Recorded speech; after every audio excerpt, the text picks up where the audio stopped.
मतदारांना एकच आव्हान आहे की कुठल्या भूलतापांना कुठल्या आर्थिक आमिषाला बळी न पडता अगदी सत्सद विवेक बुद्धीनं आपल्या अंतर्मनाला जागृत राहून योग्य उमेदवार निवडा, जेणेकरून ते तुमच्या भविष्यातल्या समस्या ऐकून घेईल आणि त्या समस्या चांगल्या प्रकारे सोडवल. कारण आज आपल्याला एका दिवसाचं विचार न करता आज कोण काहीतरी कुठली तरी शपथ किंवा काहीतरी घेतो, हे मतदारसंघात चुकीत चाललेलं आहे हे मी बघतोय. तर त्या गोष्टीला थारा न देता लोकांनी अगदी अंतर्मनानं अगदी सत्सद विवेक बुद्धीनं योग्य उमेदवार तुम्ही विचार करून मतदान करावं, एवढी माझी अपेक्षा आहे. पालकमंत्री म्हणून मी तुमच्यासोबत निश्चित मी त्यांच्या पक्षाचा एक आता प्रामाणिक कार्यकर्ता आहे, त्यामुळे ते निश्चितच आम्हाला मदत करतील आणि ते त्यांचं काम अत्यंत प्रामाणिकपणे करतील.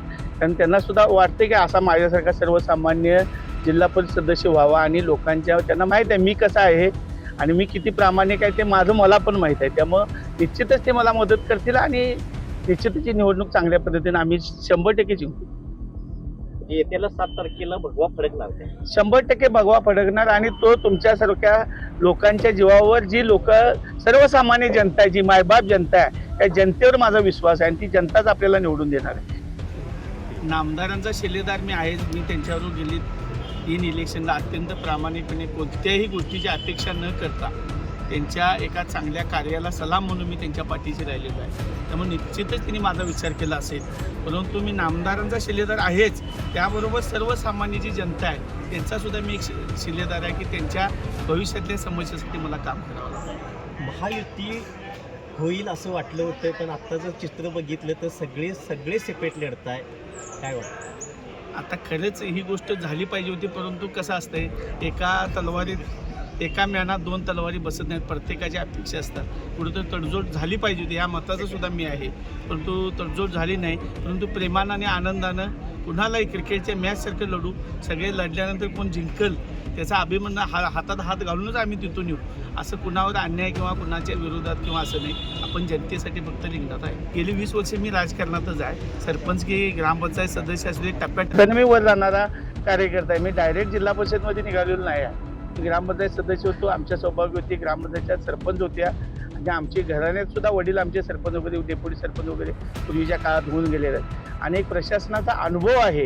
वाचन आपलं चांगलं आहे आणि त्या वाचनाच्या आणि अभ्यासाच्या प्रशासनाच्या चांगल्या पद्धतीनं काम करून लोकांना न्याय द्यायचा आहे, जेणेकरून आपल्या भागामध्ये शिक्षण आरोग्यसुद्धा चौफेर विकास आपल्याला करायचा आहे. जो कृषी क्षेत्रातला आपल्याला जाणीवपूर्वक त्या शेती क्षेत्रावर काम करायचं आहे. त्याचे विधानसभेला सुद्धा आपले मोठे मोठे नेते आम्हाला सगळे सोडून गेले असताना सुद्धा सर्वसामान्य जनते त्या जनतेनं पालकमंत्र्यांना निवडून दिलं आणि त्याच जनतेवर माझा आज विश्वास आहे की तीच जनता पुन्हा चांगल्या पद्धतीने हे करून आपल्या भागाच्या विकासासाठी एक चांगल्या उमेदवाराला मदत करतील आणि एक स्वाभिमानी जनता आहे त्या निश्चित आमच्या पाठीशी राहील आणि यातनं विजय हा सुखद असेल.